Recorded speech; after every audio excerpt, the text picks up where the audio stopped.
Okay, here we are at the Beckwith Bungalow, and this cabin was built, or my grandfather had it built about 102 years ago, 1916, and there was a reason that the cabin was actually built here because it was on old family land, old Ruffin land, and the Ruffins go back historically in Virginia a long way back.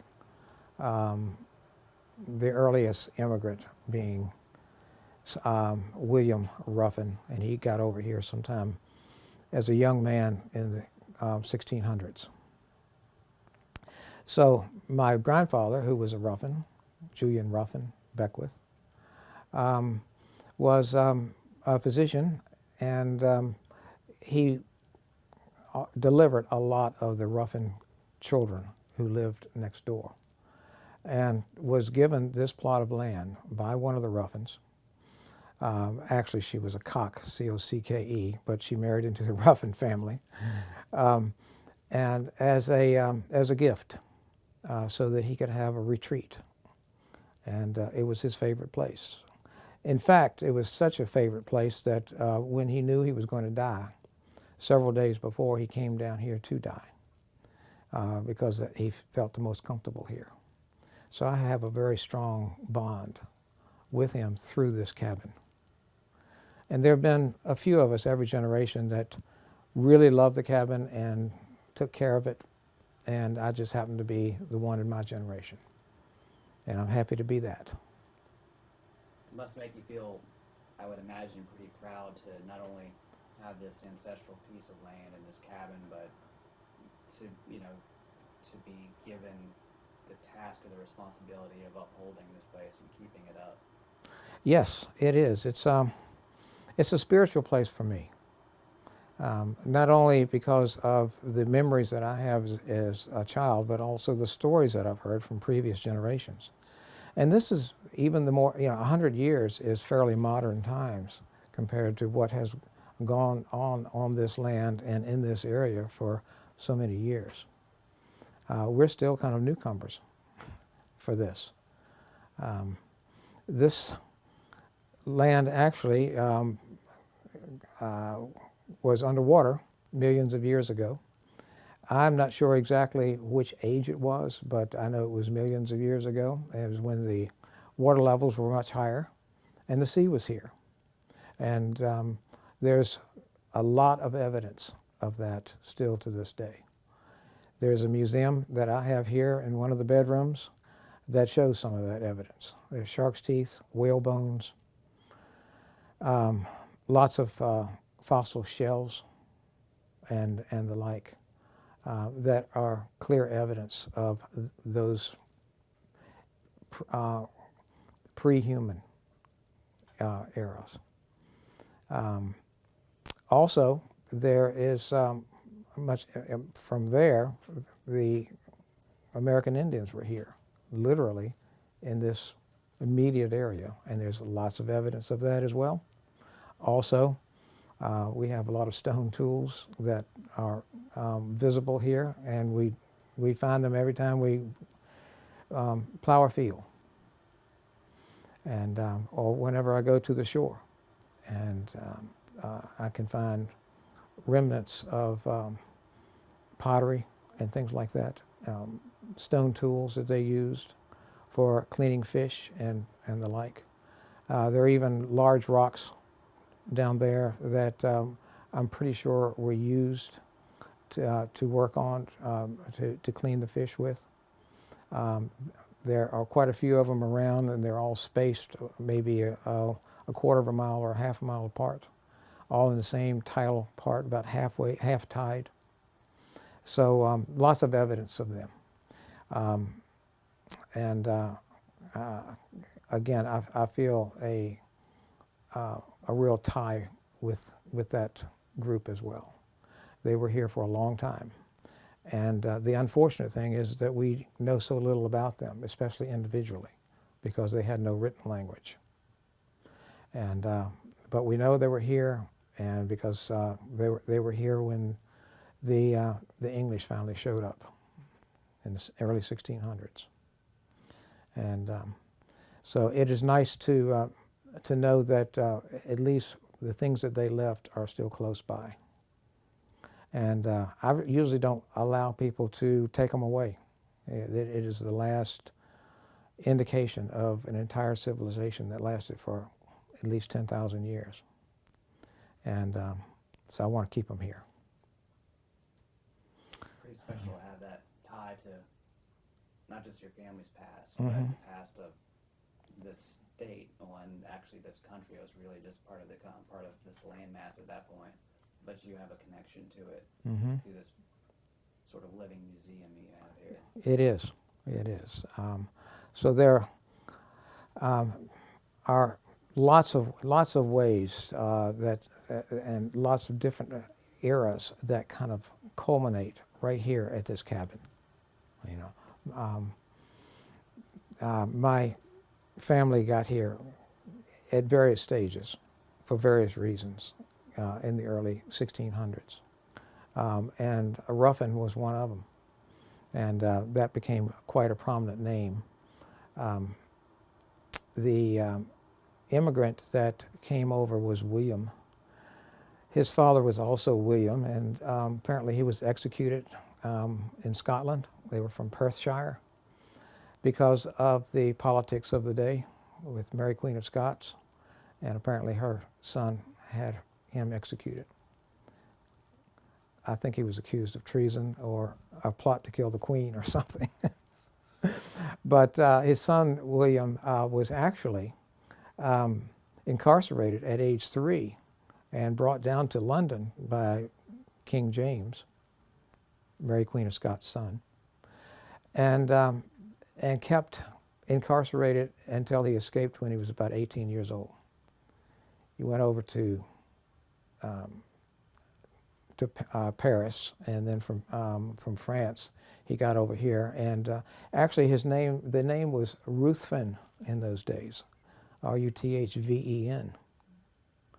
And when he got over here, he changed it to Ruffin because he wanted to remain anonymous. It was still dangerous times. How do you spell Ruffin? Ruffin. I grew up with a Ruffin, Rob Ruffin.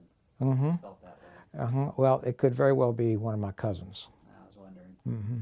You'll notice that when we're talking, what might seem a little bit different is I'm never going to interject you or make a noise. Mm-hmm. I'm never going to say while you're talking because I don't want it to interfere with your audio. Sure. Okay. Because it'll look weird, seem weird in the film, So I'll be pretty much dead silent while you're talking. Okay. All right. A little bit going back to your family's history, I wanted to touch on how does, you talked about how you feel it's, very fortunate to have this piece of history here and to have grown up here, had this place growing up. How has it affected your values or the way you view the river, policy towards the river, protection of the river? How has your family's history, being a part of the river for so long, influenced the way you view the river? Totally ingrained in my memory and most of my life.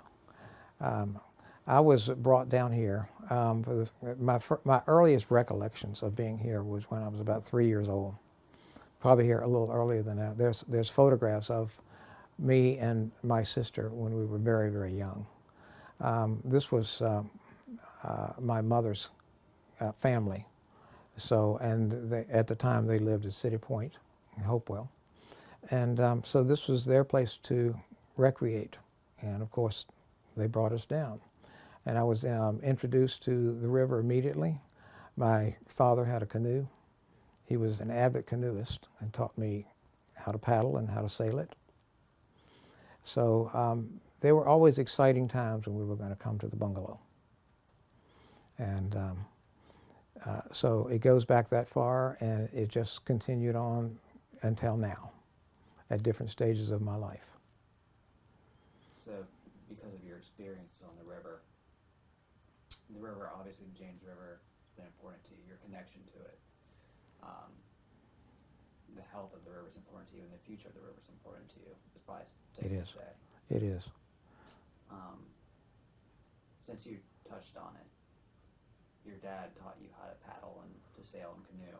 I remember that from your previous interview. You talked about how you also worked with maybe underprivileged kids, or I don't want to say delinquent, but troubled youths, right? Like you taught them how to canoe and paddle. So you were at that point, you're passing down this knowledge that your father passed down to you. Exactly. Can you talk a little bit about what that means to you, do that for these kids? And I know from experience of taking some kids out to the wetlands from Armstrong High School, these kids had never stepped off pavement before, and like they were going nuts. They loved it. And I was at that point, it was one of the coolest points in my life, was other than us teaching, that I was changing someone's life potentially. Can you talk a little bit about how your experience with those kids might have related, how you feel about having had that experience with them? Oh yes, that was just one of the many layers of influence from being on the river. The skills that I had, I was able to incorporate them into my profession later on. First I was a teacher, and then I went into working with troubled adolescents. And one of the therapeutic aspects to those programs was a wilderness part. And I was able to use these skills. I had other wilderness skills too that I gotten elsewhere, but this was the beginning of it. And I knew how important it could be to be that close to nature, and how it could influence someone's outlook on life. So I made sure that there was a wilderness part to it, and of course a paddling part to it. And these kids often had not been near the water. And of course it was a safety issue. I wanted to make sure that they didn't turn over and get hurt. But that was simple as well. But to see the joy in these kids' faces when they were suddenly in control of their own boat was amazing. And things started happening with them from there. And we could talk about it. It was something that they would not just do, but we could discuss it later. And so they could express themselves, is what they were feeling at the time.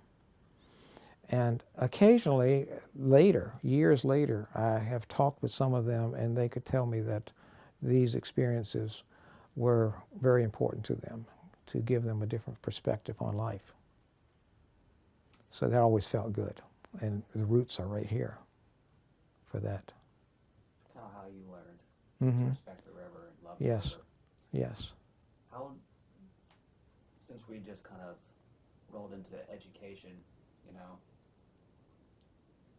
what are your opinions on the education of youth, changing perspectives and changing outlooks, and the future of the James River? Like the way I see it is, in order to change, say, how a constituency views the environment, you got to change the opinions of the constituency, and that's how you get to politicians, right? It's either their pockets or keeps them in office. Could you, I don't know, if you want to elaborate all on your views of education and the importance of education of youth and changing attitudes? Well, I'm an advocate of education, not just in general, but to not just academics, but a more broadening type of education that allows people in general, kids, adults, to get in touch with nature, which is harder and harder to do in this last few decades. People are getting more and more detached from it. And this is where our roots are. And I think if we forget where we came from, we start losing our direction. And so I'm very much of an advocate of informing people about the importance of the environment, mainly by having them experience it. And this is happening. It's happening a lot more than it was actually when I was a kid. I was one of the lucky ones who had parents who brought me down here. But most of the kids that I grew up with didn't have this kind of experience. And but now I know that the James River Association has an educational center not far from here, Presque Isle. I have a grandson that has participated in that, and I can see how it has affected him. And this is what we're going to have is to have this type of awareness, so that we can know the difference between having an environment, a clean environment, or not. To have an accessible river for recreation or not. Because if we don't care about it, if we're not taught to appreciate it and be able to experience it, somebody else is going to use it in a different way. And as it has been before. Again, when I was a child, this river was a pretty sick river. It wasn't dead river. It wasn't quite dead yet, but it had fish in it. But there were no eagles around. There were no osprey around. It smelled bad often. We had a lot of pollution going into it in different places. And that was remedied to a certain degree sometime in the 70s and 80s. And, but I do know that the forces are out there to pollute it again if they could just get the chance. And what I would like to see through an educational system is to have an awareness of the public so they won't allow it. It is a political issue, and it's very much a political issue today. And we could easily slip back into having a dead river again for the sake of finances of a few, profit for a few, if we're not careful.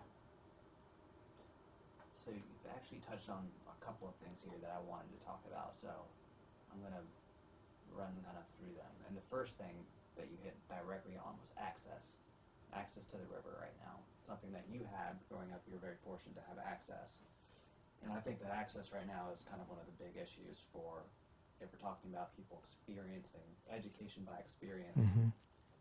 How can you enjoy the river if you can't touch it? What is your opinion on access right now for the public to the river? You know, there's a lot of development, obviously, private riverfront land. What do you think? Is it, in your opinion, more difficult now for kids to get access? Do you see a remedy to increase access to the river? Because that's, you know, it's like that's the start, that's the launch pad to get kids down, you know? Yeah. I see organizations that are river-oriented, such as the James River Association. There's another one nearby. It's the Friends of the Lower Appomattox, and they are working hard on getting access, new areas where the river can be accessed. So it is something that is a priority for some, and I think they're making good progress.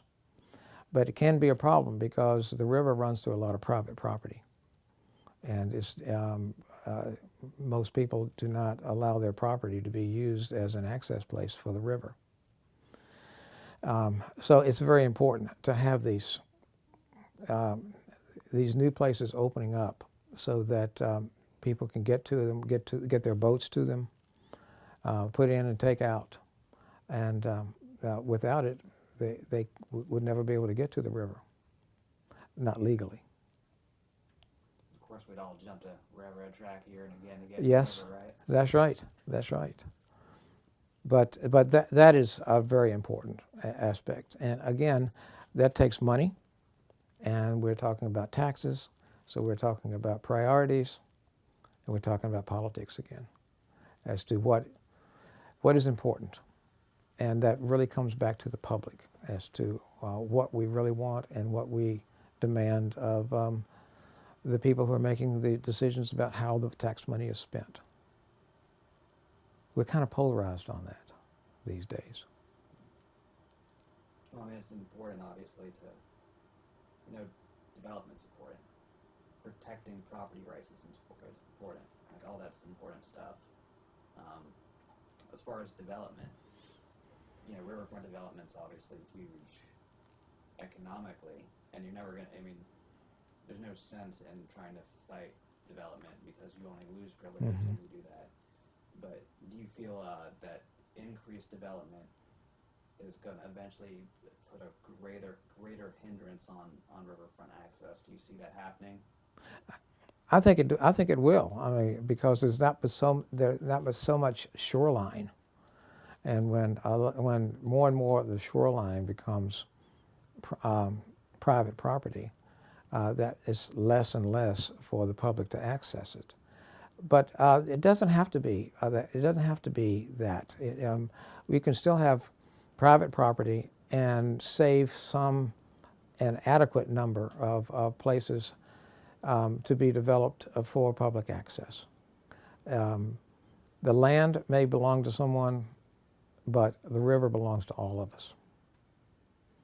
And so it shouldn't be that difficult to have public places, and I mean an adequate number of public places for people to come and use the river.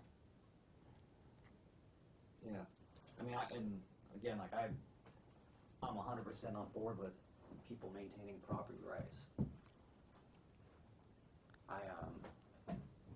Yeah, I just want to get your take on the access development issue. That's one of those things that potentially feed into another one of our films where I want to talk a lot about access, river access, because it does feed so much into education and inspiring an interest in the outdoors in kids. Like the river's one of the biggest assets of this area as far as getting kids outside. Yes, it is. Yes, it is. One other thing too, I'll add to that. Whenever there is development, there is also potential pollution. The sewage has to go somewhere, and that can be expensive as well. And it's definitely something that needs to be addressed and addressed properly. In years past, it was not considered to be a priority, and a lot of sewage went into the river. And that's one of the reasons that we killed it. When I was going to college, back in the 60s, up at Browns Island, where a lot of people recreate, it was dangerous to be up there because the river was so polluted. There was so much sewage going into it up there. And they have fixed it. But it was just, 40, 50 years ago when the river was that bad up there.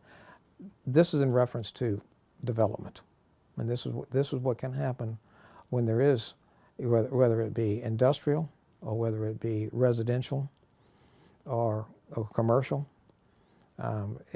All of those entities produce a waste product.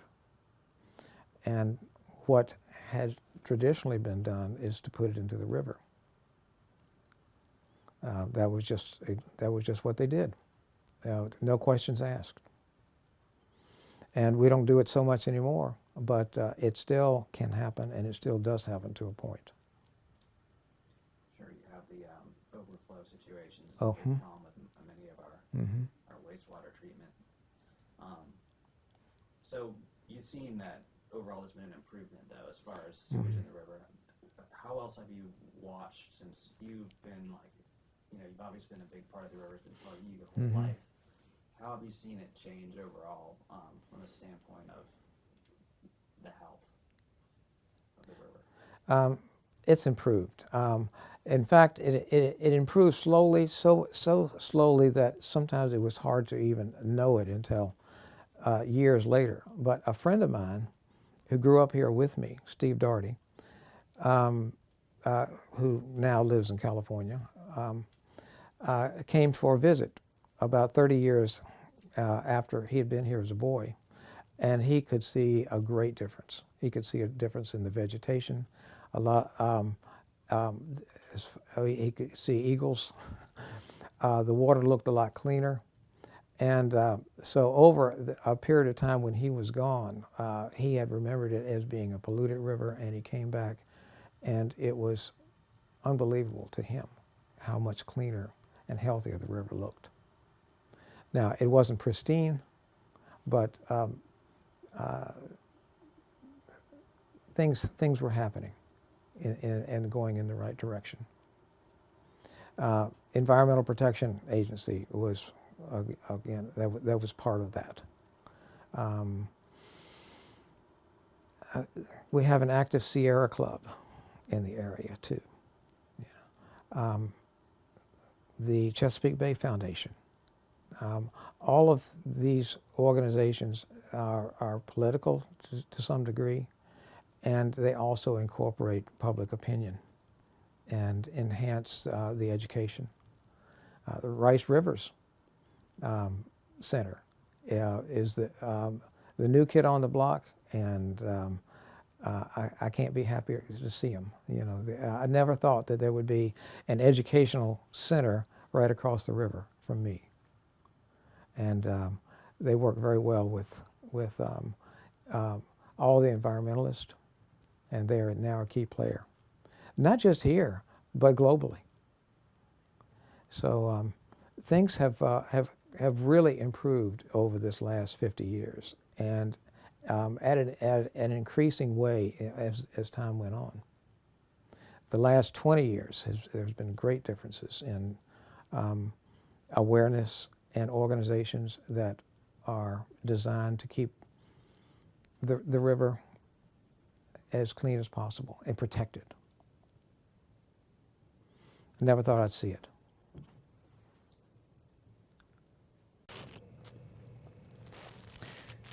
All right. So we talked about how you've seen the river change over the course of your life here, and something that I've been thinking about during these interviews quite a bit has been looking to the past to think about how to preserve the future. What can we learn from the past to influence the future of the river? Do you have any insight into that? Well, we know what happened as soon as the Industrial Revolution began. And that was when the rivers really started taking a hit with pollution. And the James River was no exception. And I saw results of that as a child. I didn't really know any better because that was the only thing I knew at the time. But we've learned a lot, you know, in the last 50 years. And so it's no longer a question of not knowing any better or not knowing any different. It's now a question of making the decision to manage our environment properly. We know the difference. And it's a question now of integrity. It's a question of conscience. And if those terms do not equate with some people, it's always the very good argument is common sense. You don't pollute the water you drink. You don't pollute the air that you breathe.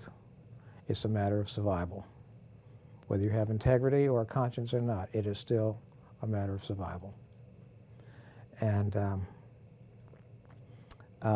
that's where we are today.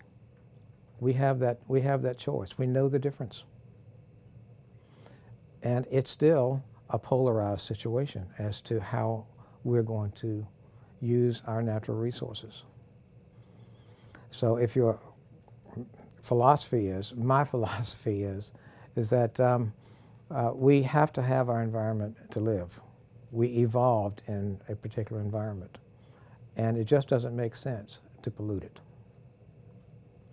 So we have to, and we can manage it. We know we know the technology of how to manage it, and it does. Yes, it costs money, you know, and profit is important. You know, I'm not anti-capitalist at all, but we can do both. In fact, it is more profitable in the long run to do it right than to try to fix it after it's broken.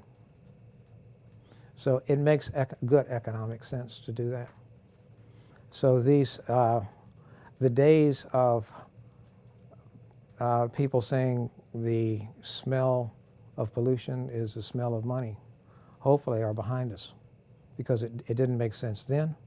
It didn't make sense to me as a boy when I heard it, but it certainly doesn't make sense anymore, and we know that.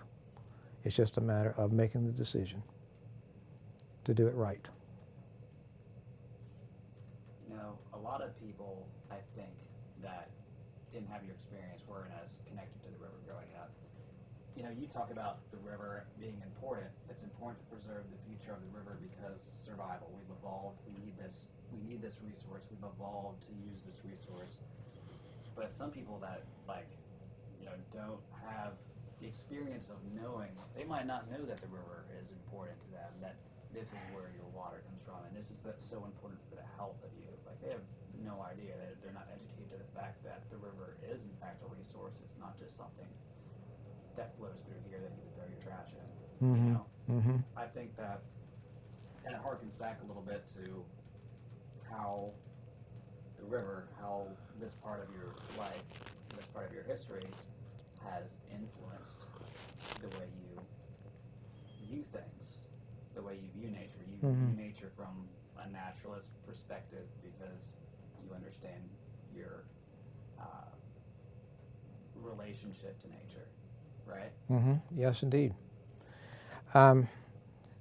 Again, it goes back to education. Education through exposure.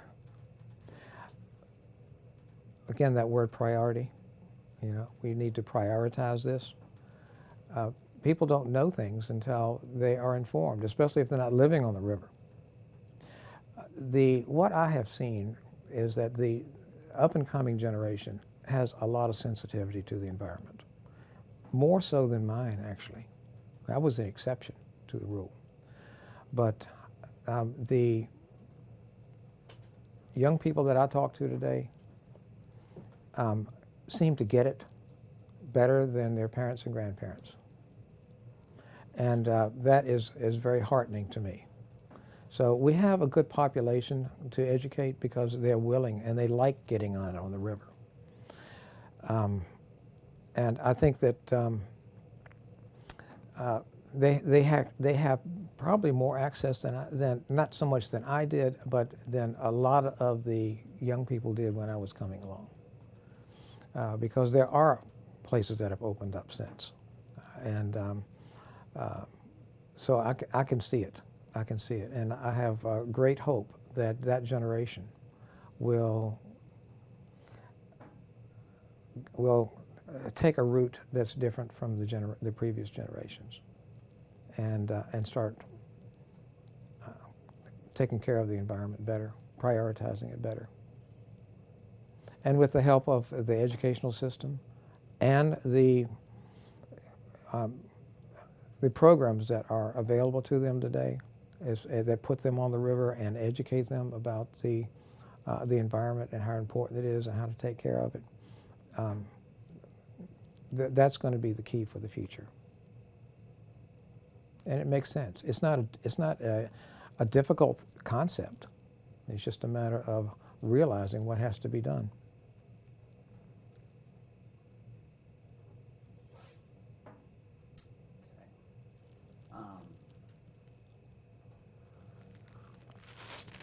Talking about, this is slightly off track, but it's something I wanted to touch on because you said in your previous interview that you are a steward of the river and you have adopted section of the river with Yes. you here. It's something that is your responsibility. And how does it make you feel to own that responsibility? This piece of river in particular, that's part of your family's history, part of Virginia's history, and you've taken it upon your shoulders to adopt this section, that's your section. How does it make you feel to have that responsibility? And how do you feel that benefits the river overall in this program? Well, it gives me a feeling of empowerment, for one thing, is that I am one of many rather than just by myself. I have adopted a stretch of river here, which is about 3 or 4 miles long. That's where I am out and about on the river mostly. So I pick up garbage when I see it. I report anything that I see that if someone else is doing something that they shouldn't, that would harm the river, I'm now part of a larger organization that can actually do something about it.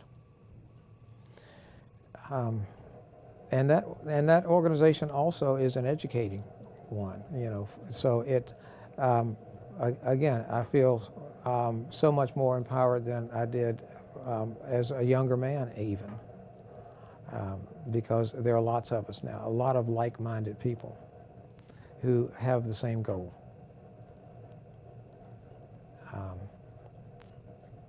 So what else you want to know? In particular, that kind of answered both of my questions there. But I wanted to talk about going back to the cabin. Now, as an adult, you're more empowered and you have owned this section of river, so to speak. When you come up to the cabin now as an adult, what does it provide you? Are you reflecting, and what do you think about when you're here?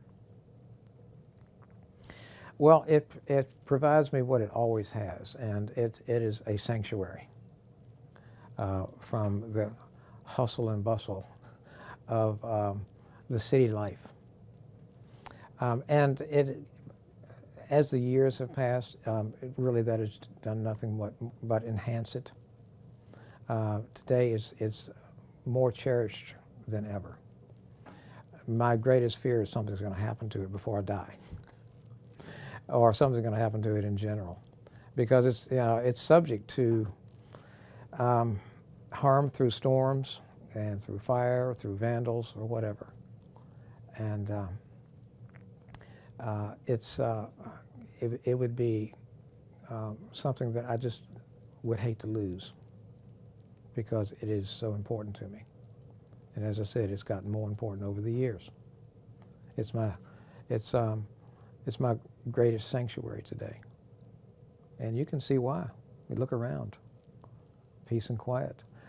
The only sound we hear is the fire and perhaps some leaves rustling on the roof.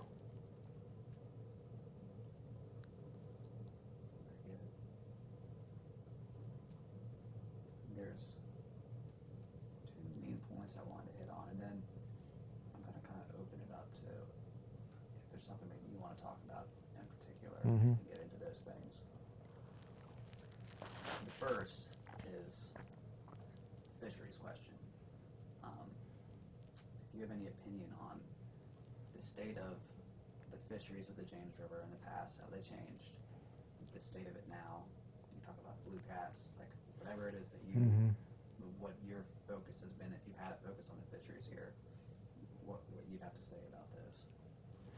Well, as far as fish in the river, let's say, my most vivid recollection in the past is a dead fish on the beach because of perhaps some kind of toxic spill that someone, intentionally or not, from a local industry may have put into the river, which I don't see anymore.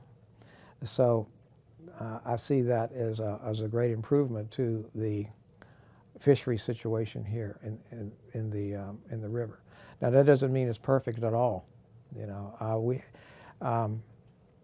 we have invasive species here.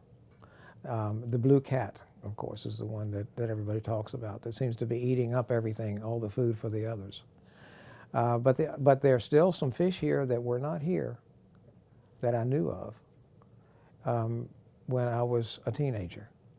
And sturgeon are one of them, and stripers are another. Nobody was catching any or talking about or seeing any of those back in the 60s and 50s. So I see a great improvement, even though there's a lot of room for more improvement. I don't know what they're going to do about the blue cat situation. It seems to have gotten out of hand, and they don't know what to do about it. I don't know what to do about it, and I haven't seen anybody who does, other than just try to catch as many as they can. But they seem to be breeding faster than you can catch them.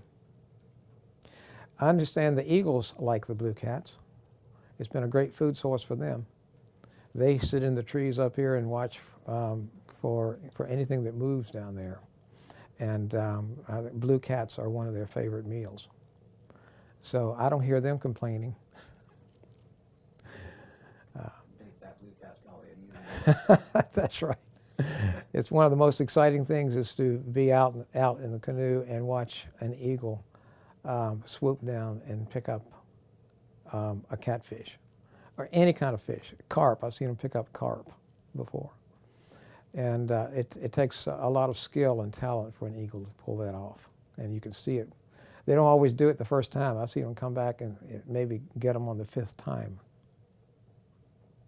And so it's a mixed review as far as I'm concerned, as far as the aquatic life in this river. You know, they seem to be healthier, but not all of them belong there. And that's, again, a human type of thing, a human mistake. It's one of those things like we talked about lugging to the past to, you know, figure out what kind of future we're going to have. But it's never going to be exactly like it was in the past. Right. Things have changed since then. Mm-hmm. Things have evolved differently because things have changed since then. I mean, there is no going back to X point in time. There is just a potentially better point in the future. That's true. That might have blue cats in it. That's true. Right. But as I said, things are a lot better than they were 50 years ago. And I'm hoping we will continue on that trend. And I'm hopeful that we will. I really do. Because there are so many people who are aware of it now. And we're organized where we weren't organized before. And that doesn't mean it's going to be easy. There's always a resistance against it. There's always someone who would like to harm the river for profit. And that's usually the way it happens. And so we have to be diligent there. And that's part of what I do here as a river rat, as they call me, to look out for my section. And also get involved in educational programs. That's the other thing we do. We do water testing, and just to keep the river monitored. And if we see changes from 1 week or 1 month to the next, we get a heads up on it. A lot going on that never was going on before because people care. And as I said, the generation that's coming up, I have high hopes for them. I think they're the ones that are going to bail us out. Very cool. It's a very good thing. This has been a good interview.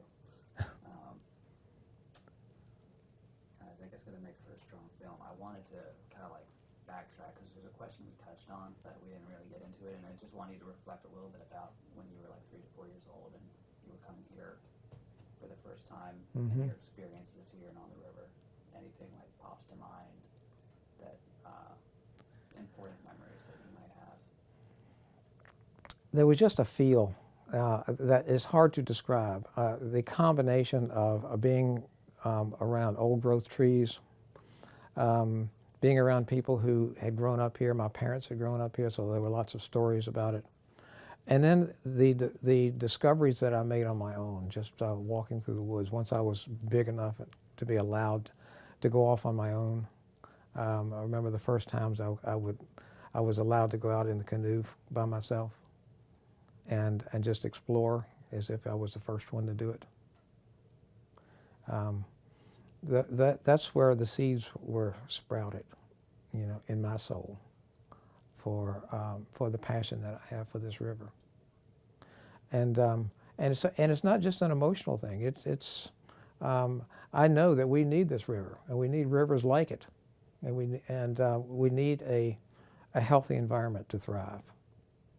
Again, as I said, it's just common sense. All we have to do is make the decision collectively to do it. That's the trick, collectively. Good. Right back to education. Mm-hmm.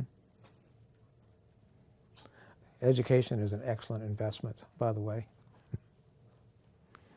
I say that as someone who's spent a lot of times on both sides of the desk,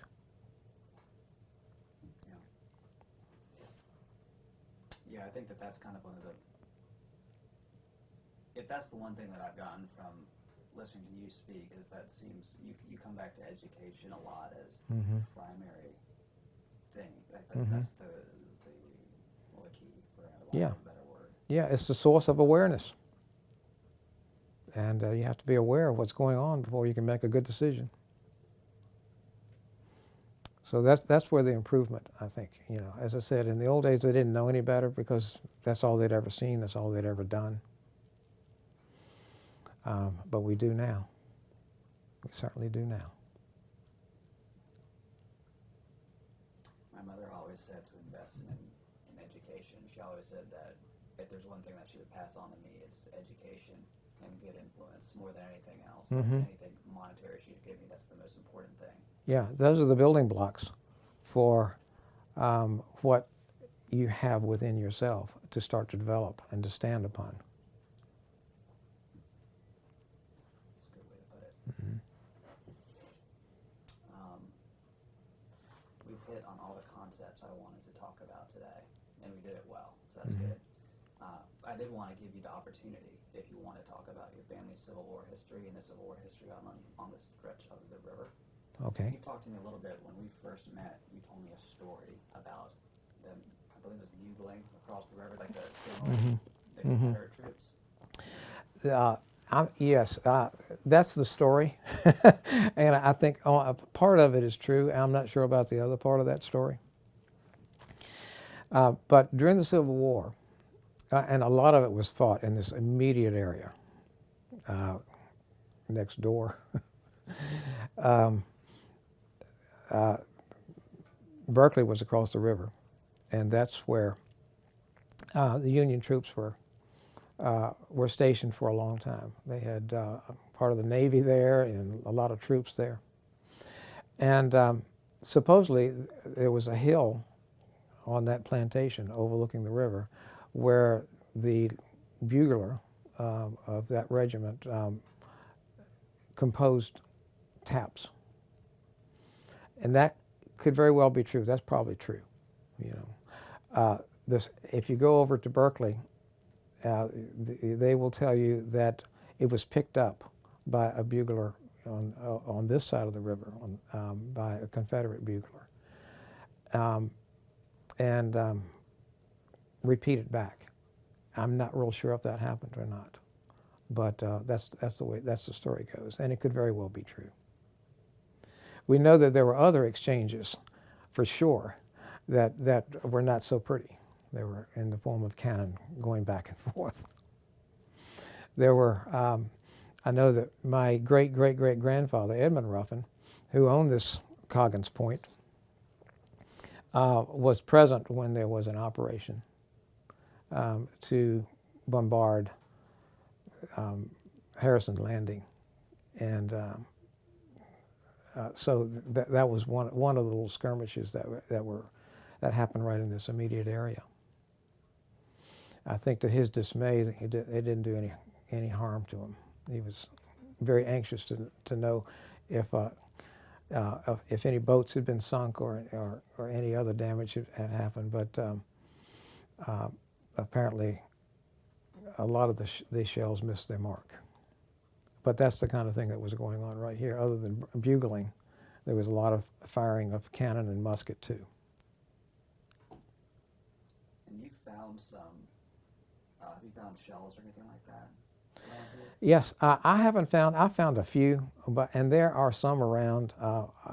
And the family member who owns most of the land around here allows one or two people, and apparently he's found quite a bit. I haven't seen his collection, but they were encamped here, and more than once. And anytime soldiers camp for a day or a week, they leave a lot of their gear behind.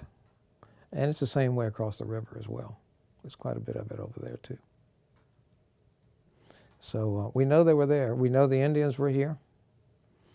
And one of the other things that I may mention, I think I mentioned in the other interview, was old Edmund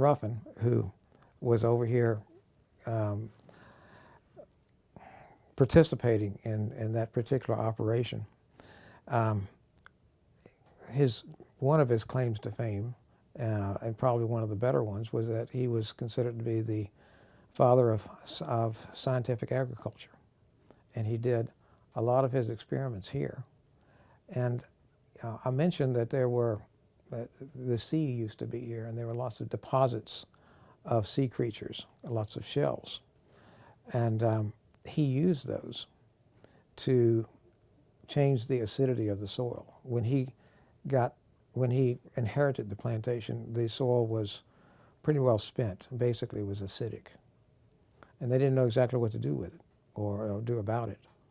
But he had read, there was an agriculturalist in England who had written a book having to do with changing soil acidity with marl. And that's ground up shells, ancient shells. And he jumped on that idea and started doing experiments of his own. And a lot of that is, again, right beneath us. Those shells, those fossils, are literally right beneath us right now. And they're all over this farm, and that's what he used to make a difference in the soil. And I'm proudest of him for that, rather than his activities during the war. Very cool. Mm-hmm. I was thinking that in a moment we could go to your museum shelf. Sure. Have them re-enter some of those photos again. Okay. And we'll get a photo up list of that too. Okay. But while we're sitting here, is there anything else that you wanted to? I can't think of anything right now. I probably will as soon as you leave. I said, why didn't I mention that? But right now, nothing really comes to mind. You know, we've covered quite a bit. Mm-hmm. You know, my earliest recollections and the history of my family that goes way back in this immediate area on the river and the river environs. And how we're connected with the people that were here before and the circumstances that were here millions of years ago. This cabin kind of sits on all three of those eras, and that's what makes it so special.